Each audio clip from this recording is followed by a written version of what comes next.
हात धुन्छौ र साबुन पानीले धुन्छु नि कति बेला धुन्छौ र छिनछिनमै धुन्छु नि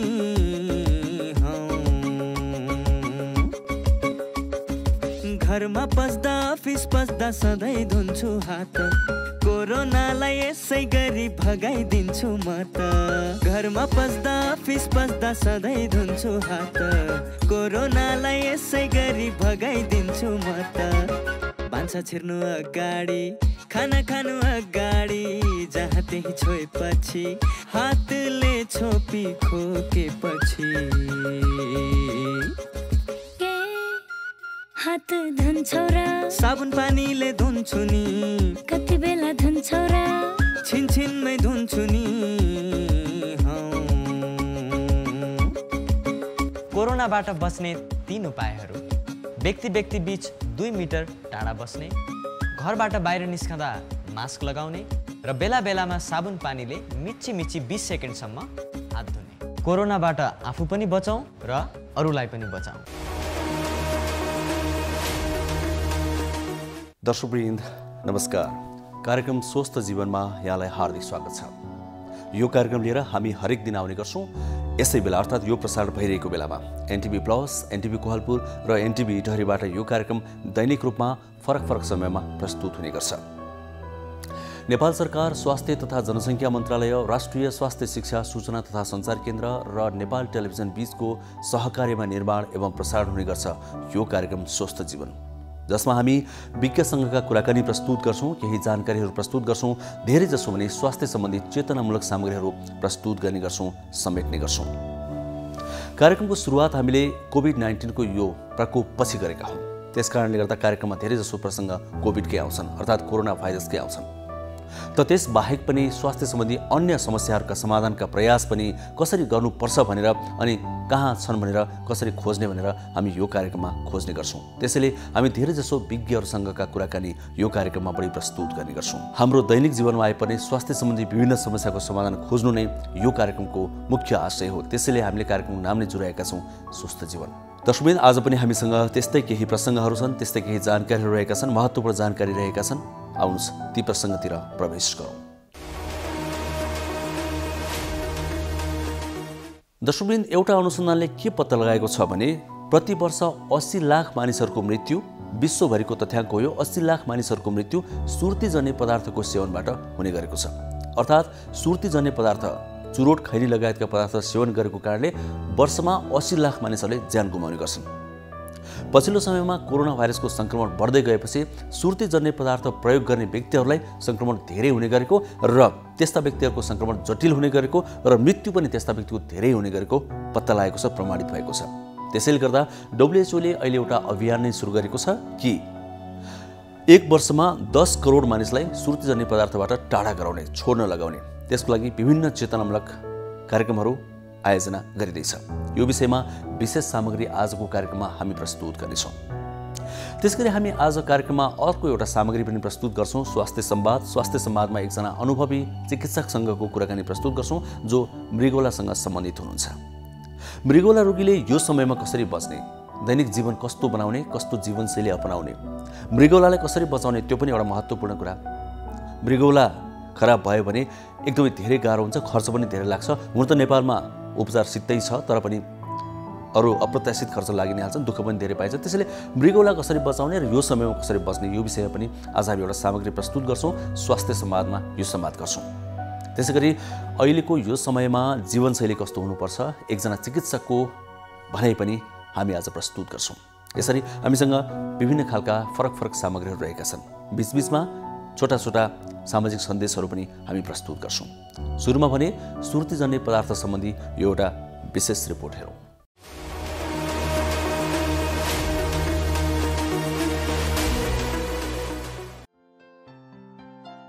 विश्व स्वास्थ्य संगठन WHO ले 1 वर्षभित्र 10 करोड नागरिकलाई सुर्तीजन्य पदार्थको प्रयोग छोडाउन विश्वव्यापी अभियान सुरु गरेको छ। कमिट टु क्विट अर्थात् छोड्न प्रतिबद्ध भन्ने नारा दिएको अभियानको लागि WHO ले सुर्तीजन्य पदार्थ छाड्नुपर्ने 100 भन्दा बढी कारणहरू उल्लेख गरेको छ। कोरोना महामारीको बेला लाखौं सुर्तीजन्य पदार्थको प्रयोगकर्ताले आफूहरू यसलाई सकेसम्म छिटो छाड्न चाहेको बताएका छन्। यो अभियानले कम्तीमा 10 करोड प्रयोगकर्ताहरूलाई सुर्तीजन्य पदार्थ छोड्नको लागि मद्दत पुग्ने विश्वास गरिएको छ।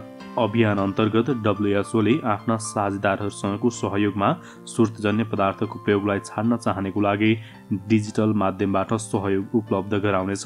डब्ल्युएचओका अनुसार विश्वव्यापी रूपमा अहिले पनि 78 करोडभन्दा बढी मानिसले सुर्तीजन्य पदार्थको प्रयोग छाड्न चाहेका छन्, तर तीमध्ये 30% मात्रै छोड्नको लागि उपयुक्त वातावरण र पहुँचमा छन्। अहिले अभियानले बाँकी 70% पनि छोड्नको लागि उपयुक्त वातावरण प्रदान गर्ने लक्ष्य राखेको छ। विश्व स्वास्थ्य संगठनका अनुसार सुर्तीजन्य पदार्थको प्रयोगबाट विश्वभर वार्षिक 80 लाख मानिसको मृत्यु हुने गरेको छ। कोभिड-19 को संक्रमण र मृत्यु हुने जोखिम पनि सुर्तीजन्य पदार्थ प्रयोगकर्ताहरूलाई बढी हुने देखिएको छ। त्यस्तै क्यान्सर, श्वास प्रश्वास सम्बन्धी रोग, मधुमेह जस्ता नसर्ने रोग लाग्ने प्रमुख कारण पनि सुर्तीजन्य पदार्थको प्रयोग रहेको विशेषज्ञहरूको भनाइ छ।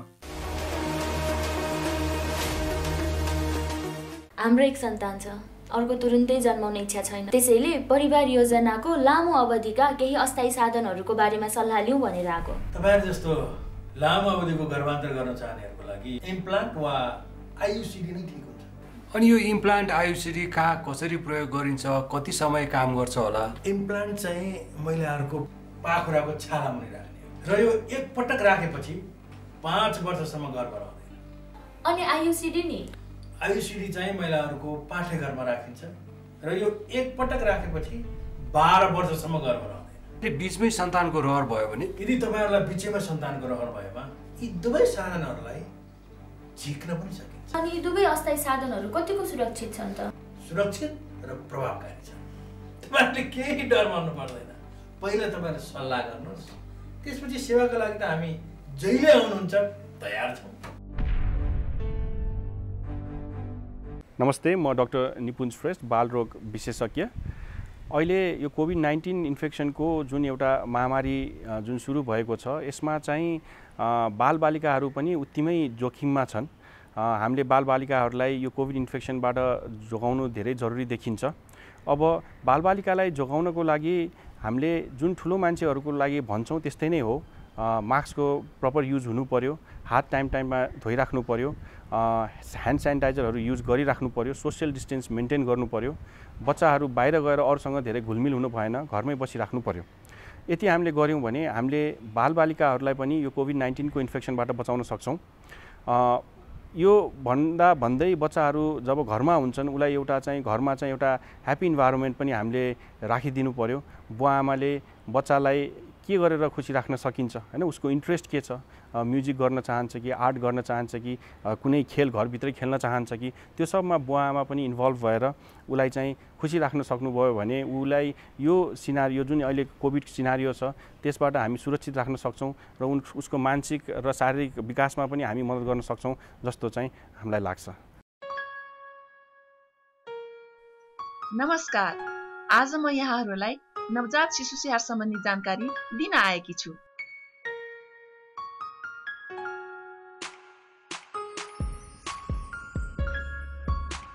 शिशु जन्मेको 1 घण्टाभित्र आमाको बिगौती दुध खुवाउनु पर्छ। शिशुलाई 6 महिनासम्म पूर्ण स्तनपान गराउनु पर्छ। आमाको दुधमा शिशुलाई चाहिने जति पानी भएको हुनाले पानी पनि खुवाउनु पर्दैन। बालबालिकालाई 2 वर्षसम्म पूरा खानाको सँगसँगै आमाको दुध पनि खुवाउनु पर्छ। शिशुले चाहेको जुनसुकै बेला पनि स्तनपान गराउनु पर्छ। कम्तीमा पनि दिनमा 10-12 पटक खुवाउनु पर्छ। शिशुलाई जन्मेको 24 घण्टापछि मात्र नुहाउनु पर्छ र नुहाउँदा पनि मनतातो पानीले नुहाई तुरन्त सफा, नरम र उभानो कपडाले राम्रोसँग पुछी न्यानो गरी राख्नुपर्छ। शिशुको नाभि सधैँ सफा र सुक्खा राख्नुपर्छ।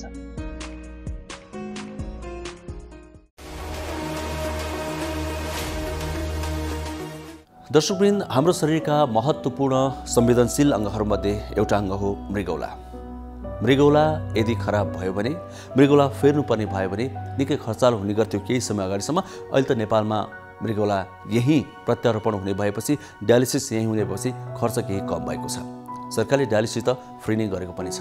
यद्यपि मृगौला रोग लागिसकेपछि अर्थात् मृगौला खराब भइसकेपछि धेरै दुःख पाइने गरिन्छ।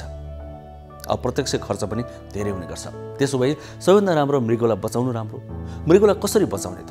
यतिखेरको समयमा हामीले मृगौला बचाउन के गर्नुपर्छ, कस्तो जीवनयापन गर्नुपर्छ, कस्तो खानपानमा ध्यान दिनुपर्छ, यो विषयमा अब हामी संवाद प्रस्तुत गर्दैछौँ। डाक्टर ऋषि कुमार काफ्ले मृगौलाको क्षेत्रमा एउटा पुरानो नाम हो, निकै अनुभवी पनि हुनुहुन्छ उहाँसँगको कुराकानीमा आधारित यो स्वास्थ्य संवाद अबको क्रममा।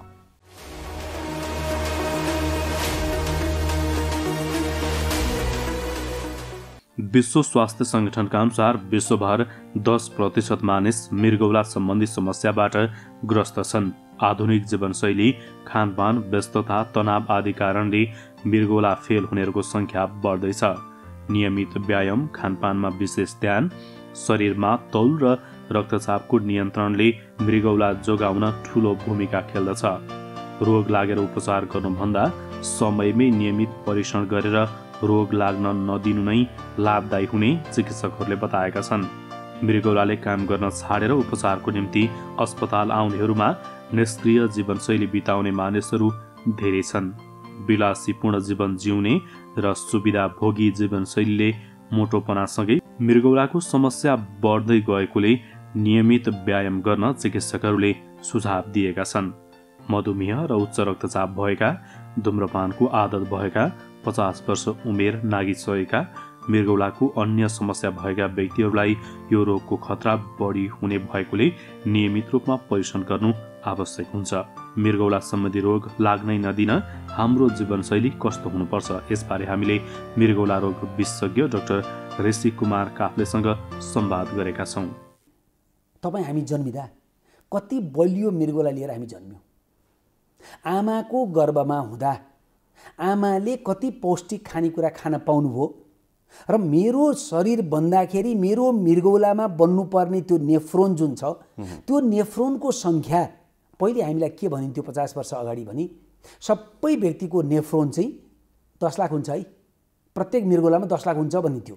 अहिले आएर के भन्न थालियो भने होइन, राम्रोसँग खाना पाउने आमाले जन्माएको बच्चाको पनि 10 लाख, खानै नपाउने व्यक्तिको आमाले जन्माएको पनि 10 लाख हुँदैन।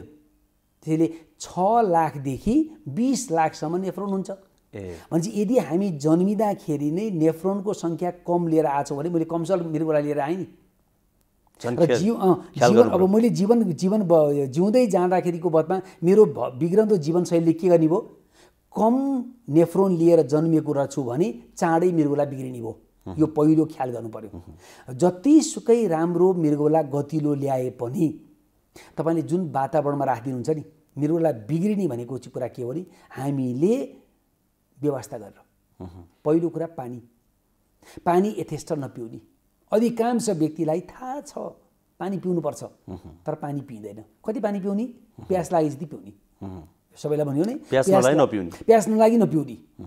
चाहे पिसाबमा इन्फेक्सन भएको होस्, चाहे तपाईँको शरीर सुक्खा भएको होस्, चाहे तपाईँलाई हिसारमा चाहिँ के अरे पत्थरी बनेको होस्, हामी पानी खान बिर्सिन्छौँ। पहिलो मृगौला स्वस्थ राख्न गर्नुपर्ने कुरा के रहेछ? पानी प्रशस्त पिउनु। पानी कति प्रशस्त हुनाले कति? 2 लिटरदेखि 3 लिटर पिसाब फेर्नु पर्यो। पिसाब चाहिँ त्यति फेर्नु पर्यो। नभए तपाईँ मैले चाहिँ 3 लिटर चाहिँ पानी पिएको छु, 1 लिटर पिसाब फेर्छु, किनभने खलखल घाममा बसेर चाहिँ पसिना काटेको छु। पसिनाबाट मैले खाएको पानी पसिनाबाट आयो त भएन नि त, पिसाबबाटै आउनु पर्यो नि। त्यसले किडनीलाई सफा राख्नु पर्यो। त्यसैले 2 देखि 3 लिटर पिसाब आउनु पर्यो। दोस्रो कुरा व्यायाम गर्नु पर्यो। अब व्यायाम गर्नु पर्यो भने चाहिँ हाम्रा 50 वर्ष अगाडिको हिसाबमा चाहिँ के थियो भने हिँड्न पाइन्थ्यो। बाबुबाजेहरू चाहिँ हिँड्थे र स्वस्थ थिए, वातावरण पनि सफा थियो होइन। अब अहिलेको वखतको पिँढीलाई के देखियो भन्ने हिसाबमा हिँड्न पाउनुहुन्न, फुर्सदै छैन, हिँड्न सक्नुहुन्न। भनेपछि के गर्नु पर्यो? व्यायाम गर्नु पर्यो। व्यायाम भने चाहिँ के? खेल्न मात्रै होइन, खेल्ने, हिँड्ने, नाच्न सक्नुहुन्छ, योग गर्न सक्नुहुन्छ, जे गर्न सक्नुहुन्छ। तपाईँको शरीरलाई सक्रिय राख्नु पर्यो। कति?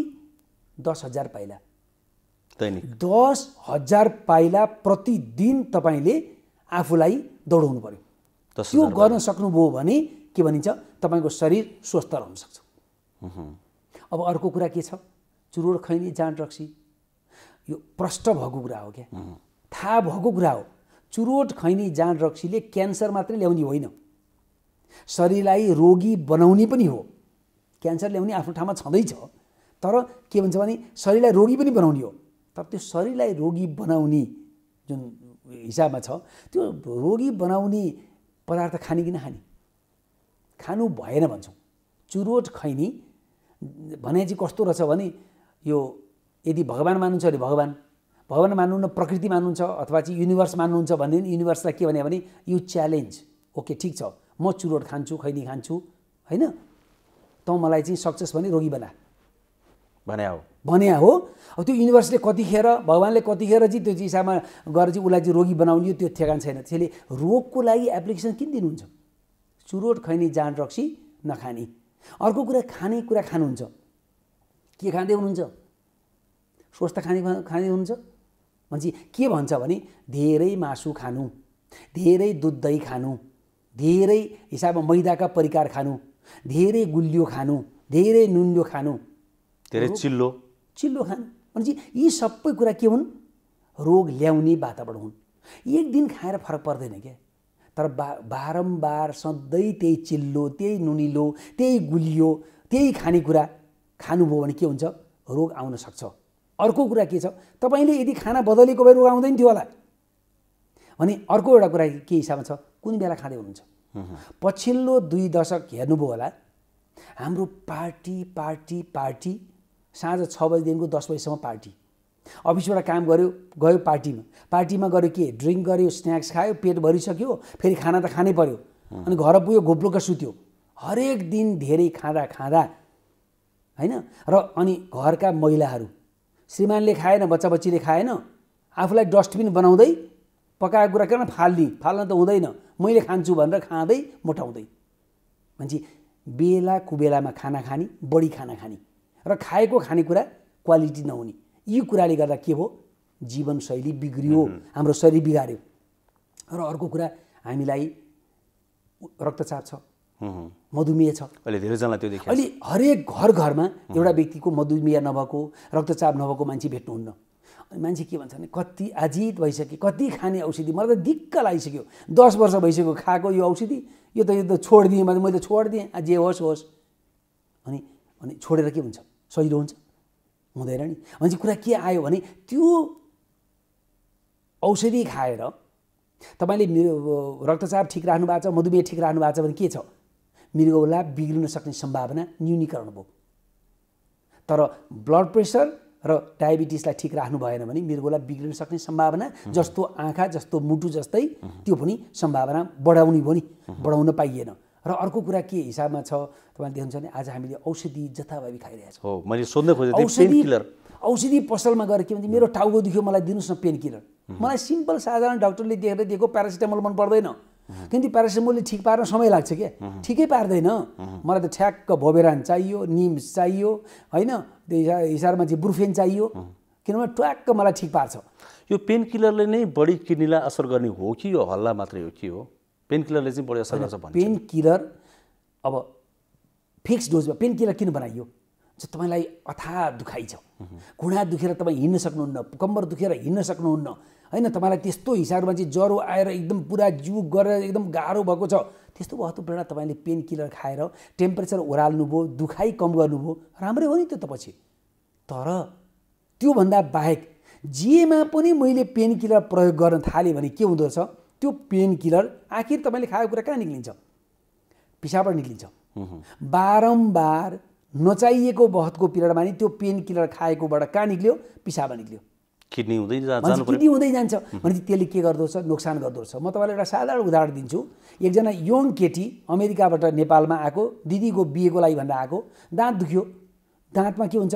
एन्टिबायोटिक प्लस पेन किलर दियो, धेरै दुखाइ हुन्छ दाँत, होइन? भनेपछि एन्टिबायोटिक र पेन किलर निजले खान थालिन्। अब 20-21 वर्षको मान्छे, हेल्दी मान्छे, खाँदा 7 दिन खाएपछिको पिरियडमा पार्टीको दिनमा निज ढलिन्। अस्पताल पुग्दा के देखियो? Kidney failure.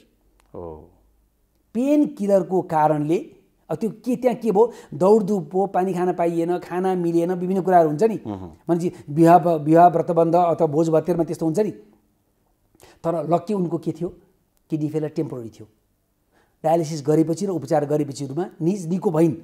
तर कति व्यक्तिहरू के छ थोरै पेनकिलर खाए वर्षौँसम्म खाएपछि के हुन्छ किडनी बिगारेर आउँछन् हैन। हामीले कति देख्छौँ के आएको चाहिँ किडनी मेरो केही पनि थिएन, मैले 7 दिन खाथेँ पेनकिलर भनेर चाहिँ किडनी बिग्रिसक्यो। त्यसैले यो हावा होइन, साँच्चीकै स्थितिमा हो जरुरत पर्छ खानुस्, तर जरुरत पर्दैन भने आफैले मागेर चाहिँ पेनकिलर नखानुस्। मृगौला रोगीहरूलाई कोरोना सङ्क्रमणको सम्भावना अरूभन्दा बढी हुन्छ हो। अब हामीले के देखाएको छौँ भने कोरोनाले त्यसलाई प्रभाव पार्छ जो कमजोर छ।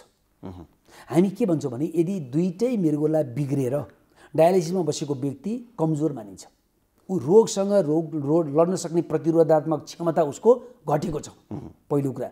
त्यस्तै गरी मृगौला प्रत्यारोपण गरेका व्यक्तिहरूलाई हामी के गर्छौँ भने उसको त्यो प्रतिरोधात्मक क्षमता छ नि त्यो क्षमता नै घटाइदिएका छौँ ताकि उसको मृगौला प्रत्यारोपण गरेको मृगौलाले काम गरोस् भनेर। त्यसै कारणले मृगौला रोगीहरू कोरोनाबाट प्रभावित हुन सक्ने सम्भावना बढ्छ। र फेरि अर्को तर्फबाट के छ, मृगौला प्रत्यारोपण गरेको व्यक्तिलाई तपाईँले अथवा चाहिँ घर बस्छ भन्नुहोस्, औषधि खा भन्नुहोस्, मिल्यो। तर डायलिसिसमा गरेको व्यक्तिलाई त हप्ताको 2 पटक त उसले जसुकै जेसुकै स्थितिमा पनि उसले त बाहिर निक्लिनै पर्यो, जानै पर्यो। उसले त भनौँ न त्यो घरबाट त्यहाँसम्म पुग्नै पर्यो, घर आउनै पर्यो, हप्ताको 2 पटक त आउनै पर्यो। जोखिम त बढी हुने नै हो। उसको त मान्छेलाई त्यो जाते आते हिसाबमा गर्दा आउनै पर्ने भयो हैन। त्यसको साथसाथमा यति धेरै उसले चाहिँ रेस्ट्रिक्सन छ नि, यो नखा, यो खान पाइँदैन, नुन खान पाइँदैन, पानी खान पाइँदैन, फलफुल कम खानु पर्यो, सागसब्जीहरू चाहिँ उसिनेर खा भने मात्रै खानपिन पनि उसले भने जस्तो खान पाउँदैन।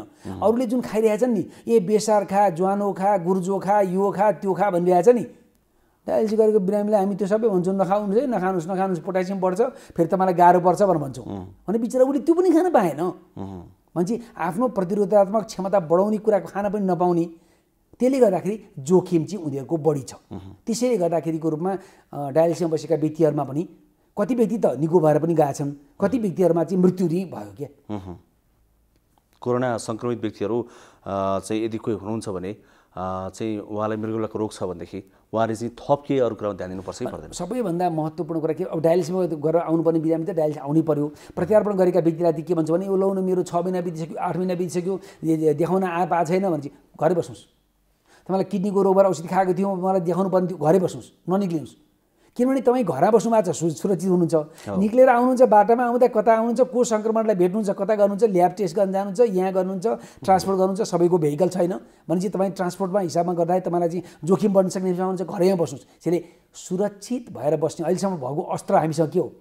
कोरोनासँग लड्ने अस्त्र भनेको मास्क, डिस्टेन्स मेन्टेन गर्ने, एक अर्काबाट चाहिँ दूरीमा बस्ने, र यदि हामीले केही कुरा छोइहाल्यौँ भने हतनपत्त सेनिटाइजर अथवा चाहिँ साबुन लगाएर हात धोइहाल्ने। त्योभन्दा बाहेक के छ, कुनै पनि व्यक्ति मेरो मान्छे होस्, नचिनेको मान्छे होस्, नचिनेको मान्छे होस्, त्यो सङ्क्रमित हुनसक्छ है, त्योबाट टाढा बस्नु पर्यो। योभन्दा बाहेक हामीसँग अस्त्र छैन। सङ्क्रमण भइसकेपछिको पिरियडमा देखिहाल्नु भएको छ, डाक्टर जस्ता व्यक्ति त मृत्यु भए होइन, उपचार लाग्दो रहन्छ, उपचार गर्न हामी सक्ने क्षमता राख्दा रहन्छौँ हैन। निको हुने निको हुँदा रहेछन्, निको नहुने निको हुँदा रहन्छन् भनेपछि त्यसैले रोगै लाग्न नदिनुदेखि उपाय अर्को चाहिँ देख्दिनँ। हजुर, जस्तै अब यो अहिले कोरोनाबाट बच्नको लागि चाहिँ हाम्रो रोगसँग लड्ने क्षमता बढाउनलाई गुर्जो लगायतका केही सेवन गर्ने भनेर भनिन्छ नि होइन, हाम्रो खानपानमा ध्यान दिने भनिन्छ। ती चाहिँ कस्तो कुराहरू चाहिँ मृगौला रोगीले खानुहुन्छ हुँदैन त्यो कुरा पनि थाहा पाइराख्नु पर्यो नि त उहाँले। अब कस्तो छ भने बेसार भन्यो, गुर्जो भन्यो भने यी हर्बल सबै प्रडक्टहरूमा के छ भने पोटासियम बढी छ। मृगौलाको एउटा ठुलो समस्या के भने मृगौला बिग्रेपछि त्यो पोटासियम भन्ने तत्त्व चाहिँ फलफुल, सागसब्जी र यस्ता यी हर्बल कुराहरूमा हुन्छ। अनि अब तपाईँले हामीले खायौँ, मृगौला बिग्रिया छ भने पोटासियम बढिदिन्छ। भने पोटासियम बढिदियो भने अकस्मात मृत्यु हुने या मुटुमा समस्या पर्ने विभिन्न समस्या आउन सक्छन्। त्यसैले के भन्छु भने आफू अन्य हिसाबले बच्ने बेग्लै कुरा हो। यो बेसार गुर्जो बुर्कोमा चाहिँ ज्वानो सानो खाएर हामीले चाहिँ बढी खाएर हुन्छौँ भने एउटा कुरा त्यो पनि पाइएन, यो मृगौला रोगीहरूले गर्न पाइएन। र अर्को कुरा के गर्न पाइएन भनेदेखि हिसाबमा प्रशस्त पानी खानुहोस् भन्छौँ हामी। खाए घन्टे पछि पानी खा, हामी भन्छौँ यहाँ पिसाबै फेरेको छैन त्यो मान्छेले, पिसाब चाहिँ फेर्दैन, पानी चाहिँ बढी खा, शरीर सुनिँदैन। त्यसैले के भन्छ नि उसलाई पिसाब भएको अनुसार पो उसले पानी खान पाए त, बढी खान पाइएन। त्यसैले तपाईँलाई डाक्टरले जति खान भनेको छ नि त्योभन्दा बाहेकको कुरा नखानुस्। र यहाँ एउटा कुरा मैले के दोहोऱ्याउन चाहन्छु भने वनस्पति जन्य खानेकुरा मासु दुध दही मैदा होइन रहेछ बलियो हाम्रो इम्युन बुस्टिङ स्थिति त्यो होइन रहेछ। के रहेछ? भात दाल तरकारी रहेछ। भात दाल तरकारी तरकारी फलफुल साग सब्जी जतिको इम्युन बुस्टिङ के पनि रहन्छ। तर हामीलाई के भयो भने हामीलाई त मासु नै बढी हो दुध दही नै बढी हो भन्ने कुरा आयो। अहिलेको यो कोरोना सङ्क्रमणले के देखायो भने जो व्यक्तिले सन्तुलित हिसाबमा मजासँग सागसब्जी र फलफुल नटुटाइकन खान्छ त्यो मान्छेले इम्युन बुस्ट गरेको छ र त्यो मान्छे स्वस्थ छ। भनेपछि हामीले खाने गरेको दाल भात तरकारी चाहिँ हेल्दी रहेछ है त्यसो है? एकदम हेल्दी। र अझ तपाईँले अझ यसमा के छ नि हाम्रो यो कोदो फापर बुझ्नु भएन जौ यो त असाध्य राम्रो हिसाबले खानेकुराहरू। हामी चाहिँ खाना हामीलाई के चाहियो? कर्नफ्लेक्स। हामी मकै भटमास खाँदैनौँ। हामी के खान्छौँ? कर्नफ्लेक्स खान्छौँ। मकै भटमास खानुहोस् न बाबा होइन भनेपछि हामीलाई अरू के हामी हर्लिक्स खान्छौँ। हामी जौको सातु किन खानु? स्वस्थ अर्ग्यानिक जौको सातु खाना छोडेर हामी के खाइरहेछौँ? के मिसावट भएको के हालेको त्यो हिसाबमा हर्लिक्स हामीलाई चाहियो भनेपछि हामीले के भन्छ नि यो हामीले के भन्छ अलिकति इन्फर्मेसन हामीले नपाएर गरेका रहेछौँ। त्यसले म चाहिँ के भन्न चाहन्छु भने हाम्रो घर दैलोमा भएका आफ्नै आँगनमा बारीमा चाहिँ उब्जिएका साग सब्जी तरकारी जुन रहेछ नि त्यो जतिको हेल्दी त्यो जतिको स्वस्थकर राख्ने हाम्रो खानेकुरा अन्यत्र रहन्छ। दौड्नु पर्दैन जे छ तर के खाउँ? सन्तुलित खाउँ। हजुर डाक्टर साहब यो मृगौला रोगी भन्ने बित्तिकै चाहिँ दुईवटा कुरा हुँदो रहेछ क्या। एउटा चाहिँ मृगौला प्रत्यारोपण गरेपछि होइन को अवस्था उहाँले केयर गर्ने कुरा, अर्को चाहिँ प्रत्यारोपण गर्नुभन्दा अगाडि समस्या देखेपछि डायलिसिस गर्ने के गर्ने अरू औषधि खाने त्यो भएर मृगौला प्रत्यारोपण गरे पछाडिको अवस्थामा चाहिँ मान्छेहरूले एउटा फिल गर्ने गरेको मेरो त मृगौला प्रत्यारोपण गरेको छ अरू कसैको लिएको हो मैले एउटा मात्रै छ भन्ने। अनि अर्को चाहिँ जसले दिएको छ अरू कसैलाई उसको पनि एउटा मात्रै बाँकी हुन्छ मेरो एउटा मात्रै छ भनेर कमजोर फिल गर्ने हुन्छ। त्यो कमजोर फिल गर्नु परेन त्यसो भए। अब यदि हेर्नुहुन्छ भने युरोपमा गरेको एउटा अध्ययनले के देखाएको छ भने साधारण जनसमुदाय भन्दा मृगौला दान गरेको व्यक्ति बढी बाँच्दो रहेछ। किनभने ऊ पूर्णतया स्वस्थ भएको कारणले। उसको मृगौला किन झिक्यो भने ऊ त पूर्णतया स्वस्थ र एउटा मृगौलाले उसलाई स्वस्थ जीवनयापन गर्न सक्छ भन्ने देखिएको हुनाले भएको कारणले गर्दाखेरि एउटा कुरा त्यो हिसाबमा। र दोस्रो कुरा उसले गरेको पुण्य यदि हामीले हाम्रो सामान्य भाषामा भन्छौँ नि धर्म गर्यो भन्नुहुन्छ भने त्यो जतिको ठुलो धर्म के होला? अङ्ग दान गरेको। आफूलाई रोग छैन आफन्तलाई रोग छ आफन्तको लागि अपरेसन थिएटरमा गएर आफ्नो शरीर चिरेर आफ्नो चिराउन लगाएर आफ्नो शरीरबाट त्यो अङ्ग दान गर्ने जतिको ठुलो कुरा स्वस्थ जीवनशैलीको हिसाबमा जियो भने एउटा मृगौला मात्रै हुँदाखेरि केही फरक पर्दैन। यति छन् कि हिसाबमा 99% मान्छेहरूको स्वस्थ जीवनशैली गरेका छन्। खालि एउटै कुरा के छ प्रत्यारोपण गरेका व्यक्तिहरूले चाहिँ तोकिएको औषधि चाहिँ खानुपर्छ। किनभने मेरै दाजुको हो मेरै भाइको हो मेरै आमाको हो किडनी भनेर मिल्दैन। शरीरले के भन्छ भने त्यो व्यक्ति अर्को हो अर्कोको किडनी तपाईँले राख्नु भएपछिको रूपमा मेरो शरीरले त्यो अर्कोको किडनीसँग फाइट गर्छ। फाइट नगरोस् भनेर औषधि खानुपर्छ। त्यसले औषधि सेवन जिन्दगीभरि गर्नुपर्छ छोड्न पाइँदैन। त्यो औषधि महँगो छ भन्छन् नि।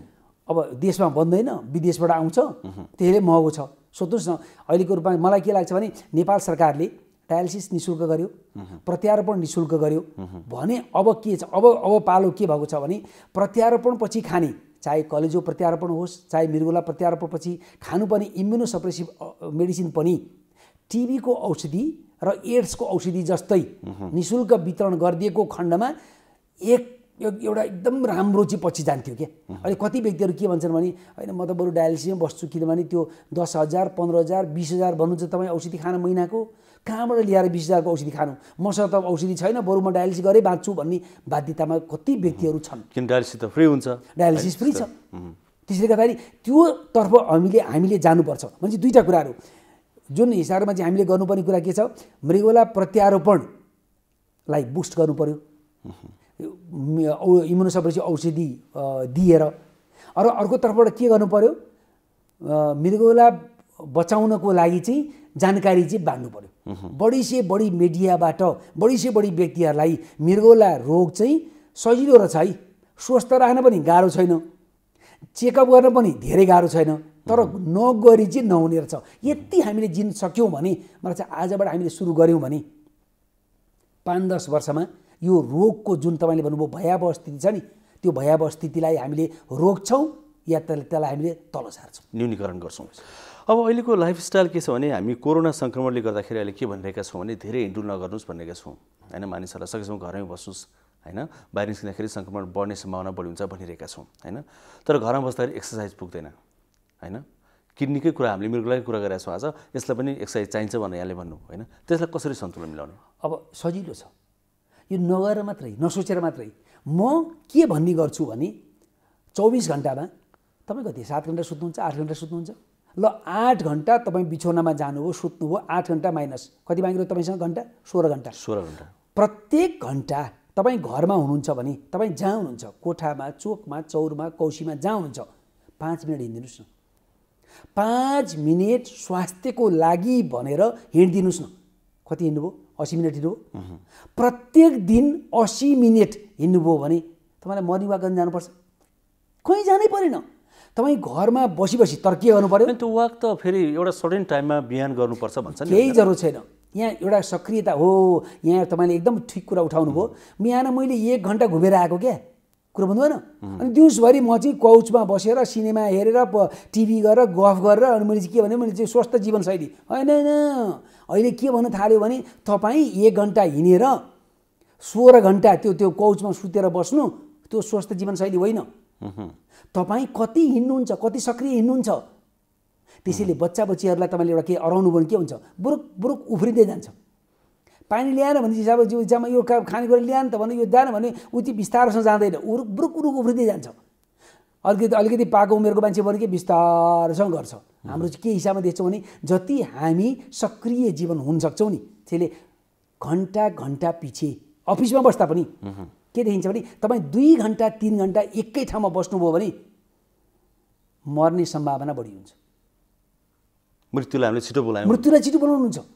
तर म तपाईँ भन्छ अफिसमा बस्नुभयो 1 घन्टा काम गर्नुभयो, 1 घन्टा काम गरेपछिको पिरियडमा तपाईँ जुरुक्क उठ्नुभयो, 1 गिलास पानी खानुभयो, 5 मिनट डुल्नुभयो, बाथरुम गएर आउनुभयो, तपाईँ स्वस्थ पनि हुनुभयो, पानी पनि पिउनुभयो, हिँड्नु पनि भयो र तपाईँले अब तपाईँको काम गर्ने शैली छ नि, अहिले गएको 1 घन्टा लगातार बसिरहेको मान्छे पट्यार लाग्ने बसेर बस्ने मान्छे भन्दा तपाईँको क्षमता काम गर्न सक्ने क्षमता बढ्छ।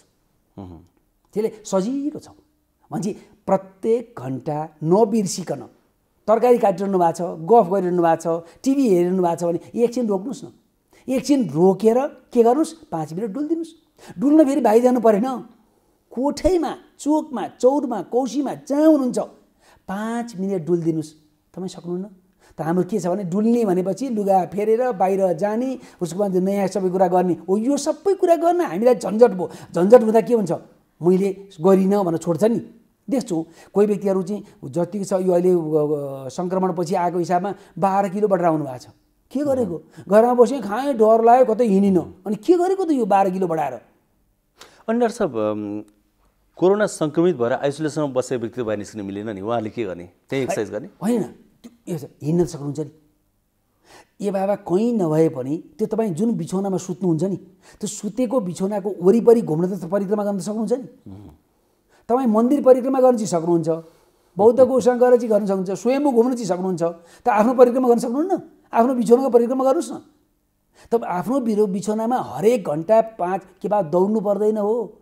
जसले जसरी सक्छ, बुढाखाडाले पनि आफ्नो क्षमता अनुसार मजासँग 5 मिनट 10 मिनट गर्यो भने, अझ 10 मिनट गर्नुभयो भने हेर्नुहोस् त कतिको डुल्नुभयो, तपाईँ कति सक्रिय बन्नुभयो।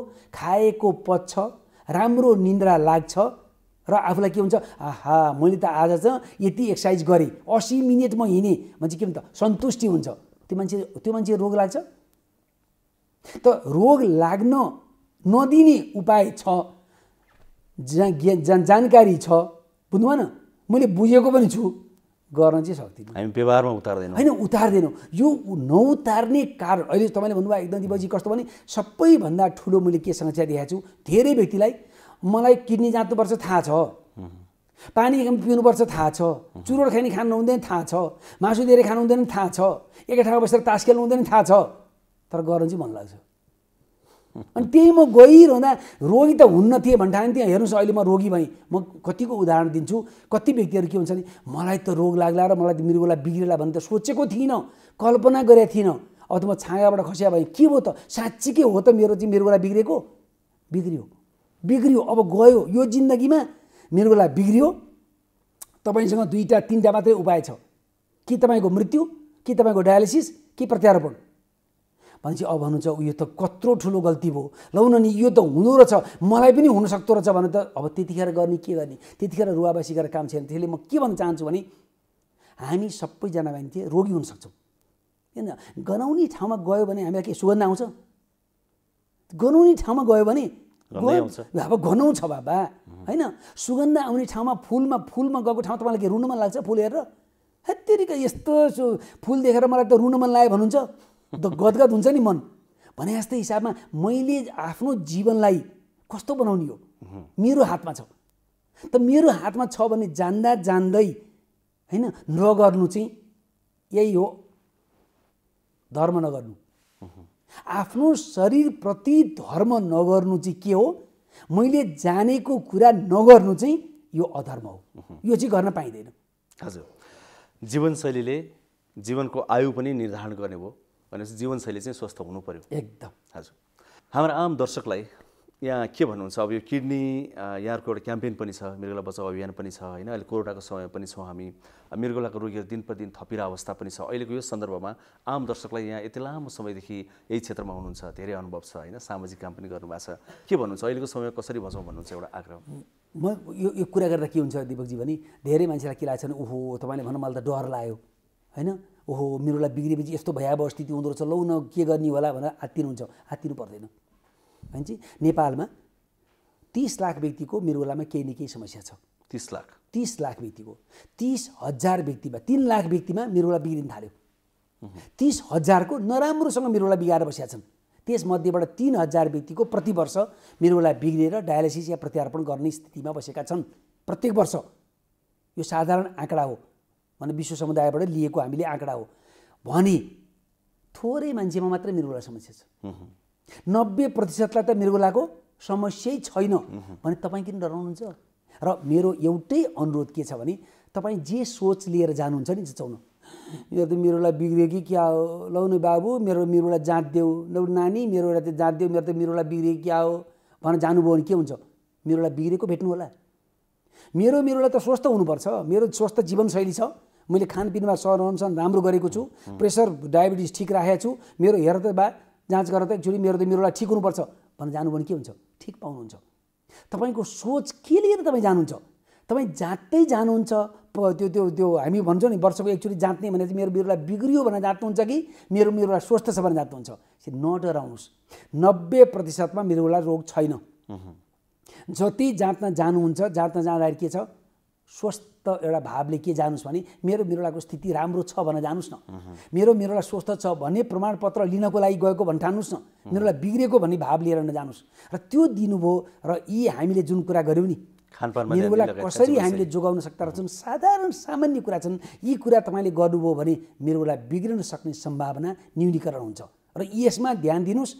हामी बिग्रेका कुराहरू बिग्रिन सक्ने कुराहरूको बारेमा चाहिँ ध्यान नदिनुहोस् भन्ने चाहिँ हार्दिक अनुरोध गर्न चाहन्छु।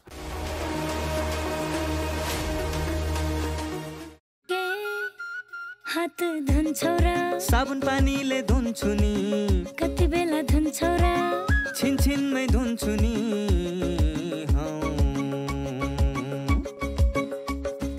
घरमा पस्दा अफिस पस्दा सधैँ धुन्छु हात, कोरोनालाई यसै गरी भगाइदिन्छु म त।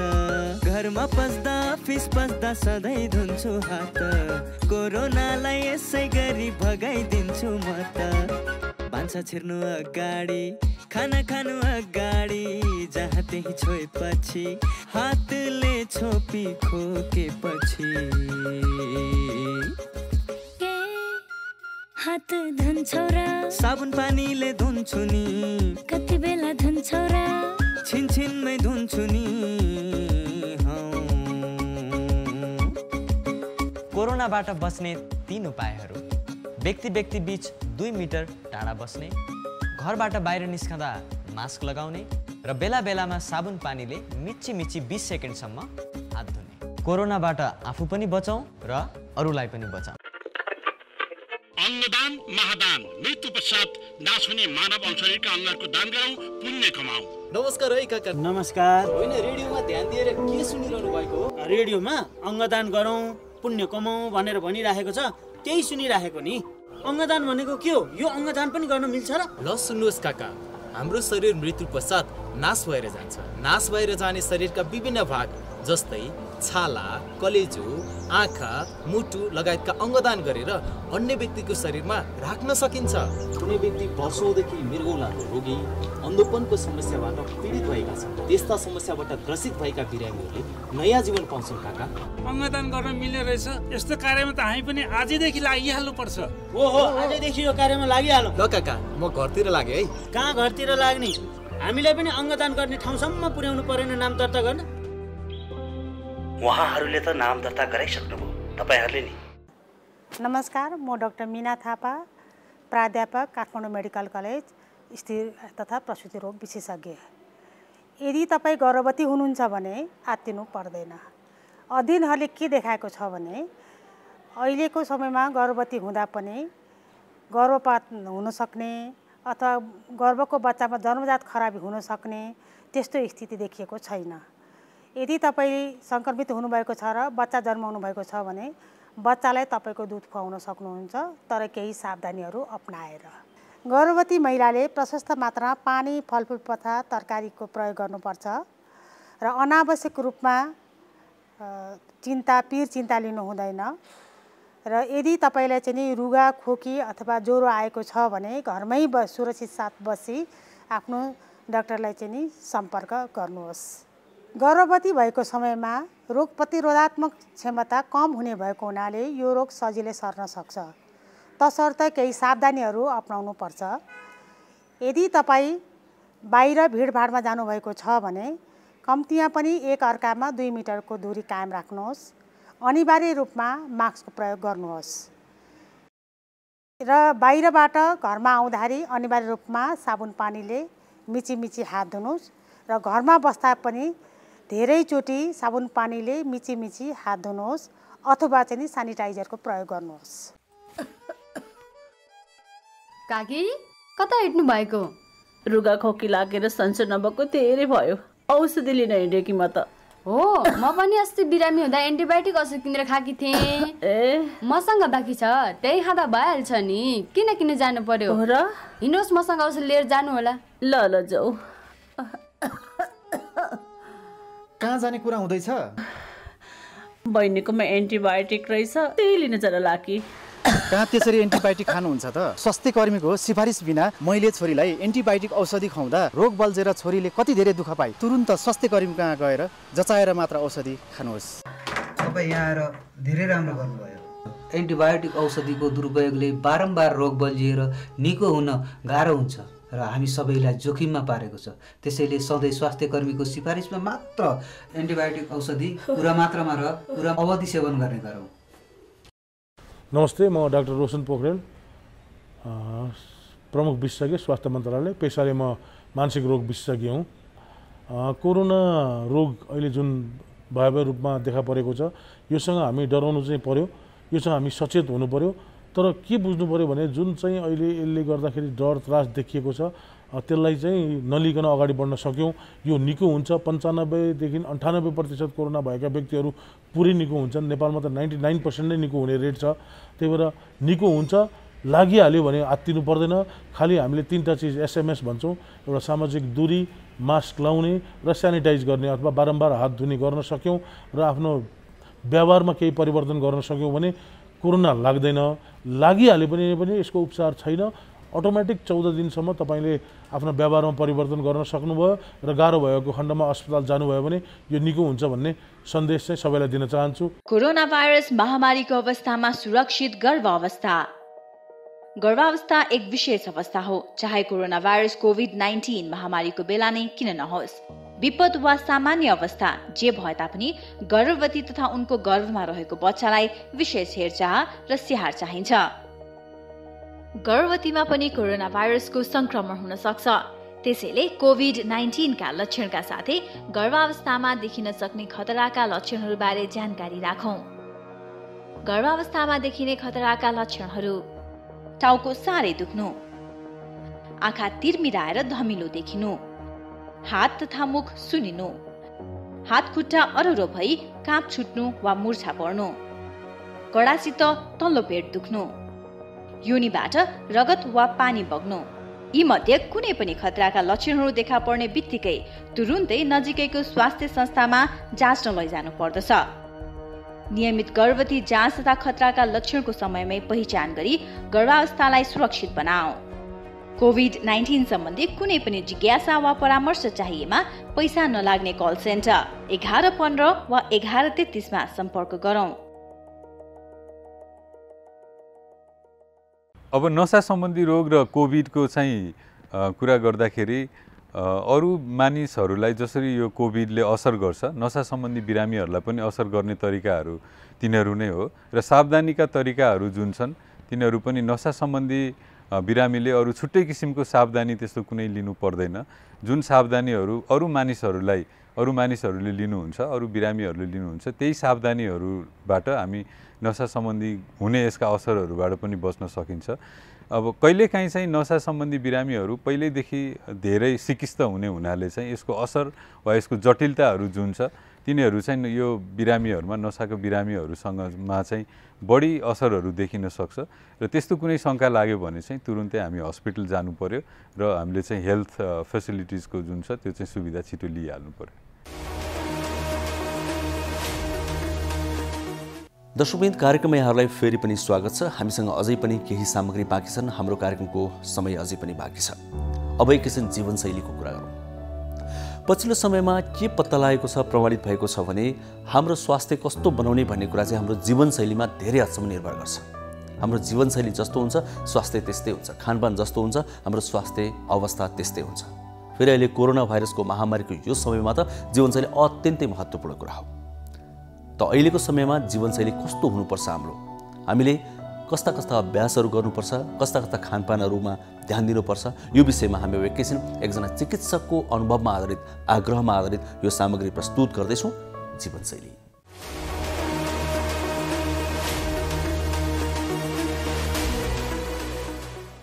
नमस्ते, म डाक्टर यादव ढकाल, म बालरोग विशेषज्ञको रूपमा अल्का अस्पतालमा कार्यरत छु। म चाहिँ बिहान 7 बजेसम्म उठिसक्छु। बिहान उठेपछि म रेगुलर हरेक दिन 1 घन्टा जस्तो व्यायाम गर्छु।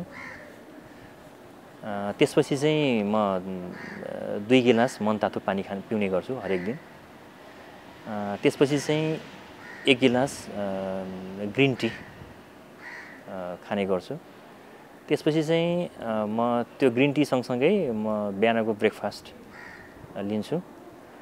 त्यसपछि म मेरो अस्पताल जान्छु। अस्पताल जाँदाखेरि चाहिँ अब अहिले त कोभिडको पेन्डेमिक छ हैन, म सबै अब यो जस्तै अहिले हामीले सबै कुराहरू, सबै सावधानीहरू अपनाएर बिरामीहरूलाई हेर्ने गर्छु। त्यसपछि चाहिँ म अब दिउँसोको खाना अस्पतालमै खान्छु। म घरबाटै बनाएर लिएर जान्छु, त्यही नै खाना खाने गर्छु। त्यसपछि म आधा घन्टा जस्तो अस्पतालमै आराम गर्छु। त्यसपछि चाहिँ म फेरि मेरो ओपिडीहरू हेर्ने काम सुरु गर्छु। त्यसपछि म आफ्नो घर फर्किन्छु। घर फर्किँदाखेरि चाहिँ अब मेरो खानेकुराहरूमा चाहिँ घर आएपछि डिनर चाहिँ अलिक चाँडै खान्छु म अहिलेपछि भन्दा हैन। 7 बजीभित्र म डिनर खाइसक्छु। डिनरमा चाहिँ म सकेसम्म अलिकति बिहानको ब्रेकफास्ट चाहिँ म अलि हेभी खान्छु हैन। डिनर चाहिँ अलिकति म कम खान्छु। खानेकुराहरूमा चाहिँ जस्तै सबै आइटमहरू, फ्रुट्सहरू, भेजिटेबल्सहरू हैन, त्यो सकेसम्म अलिकति सबै कभर हुने हिसाबले म खाना खान्छु। त्यसरी खाने गर्छु। अनि 1-2 घन्टा चाहिँ अब 1 घन्टा जस्तो, 1-1.5 घन्टा जस्तै त्यसपछि चाहिँ म अब पढ्ने गर्छु। दिउँसो बिरामी हेर्दाखेरि कहिलेकाहीँ अब हामी डक्टरहरूलाई पनि नयाँ नयाँ कुराहरू आइरहेको हुन्छ हैन, त्यो कुराहरू बारेमा पढ्छु। कुनै आर्टिकलहरू, रिसर्चहरू हुन्छ हैन, त्यो पढ्छु। अनि 10 बजीतिर म सुतिसक्छु। मैले यसरी आफ्नो जीवनचर्या चलाइरहेको छु। हजुरहरूले पनि यसै गर्नुभयो भने अब अलिकति स्वस्थ हुन सक्नुहुन्छ होला यो महामारीको बेला।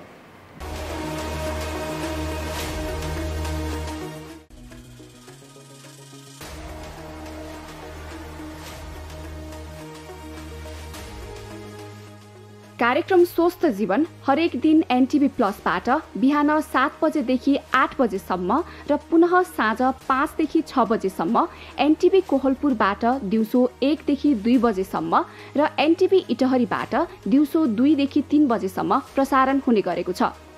स्वास्थ्य सम्बन्धी यहाँहरूको कुनै जिज्ञासा वा समस्या भएमा हामी सम्बन्धित विज्ञहरूबाट समाधान खोजी कार्यक्रममा प्रसारण गर्नेछौँ। हामीलाई सम्पर्क गर्ने माध्यमहरू यस प्रकार छन्। फोन, एसएमएस तथा भाइबरको लागि 9843 52 93 97, इमेल swasthjivan@ntv.org.np। यस कार्यक्रमको बारेमा आफ्नो सल्लाह, सुझाव र प्रतिक्रिया पनि यहाँहरूले यिनै मार्फत दिन सक्नुहुनेछ। साथै कार्यक्रममा के कस्ता सामग्री, विषय वा विज्ञ समेट्नु पर्ला भन्ने विषयमा पनि सुझाव दिन सक्नुहुन्छ। कार्यक्रम यहाँहरूले सामाजिक सञ्जाल मार्फत पनि हेर्न सक्नुहुन्छ। YouTube Nepal television, mobile application Nepal television, Facebook facebook.com/neptv2041। दाजु ए भाइ ए दिदी बहिनी धुनु पर्छ हात साबुन पानीले। खाना बनाउनु अनि खाना खानु अघि बच्चाहरूलाई खुवाउनु अघि घरभित्र पस्नु अघि कार्यालय पस्नु अघि धुनु पर्छ हात साबुन पानीले। छोए हातले जहाँ त्यही फोहोर मैला छोएपछि जीव जन्तुलाई छोए चलाएपछि शौचालय गएपछि बच्चालाई शौच गराएपछि धुनु पर्छ हात साबुन पानीले। बेला बेलामा साबुन पानीले मिची मिची कम्तीमा 20 सेकेन्डसम्म हात धुनु।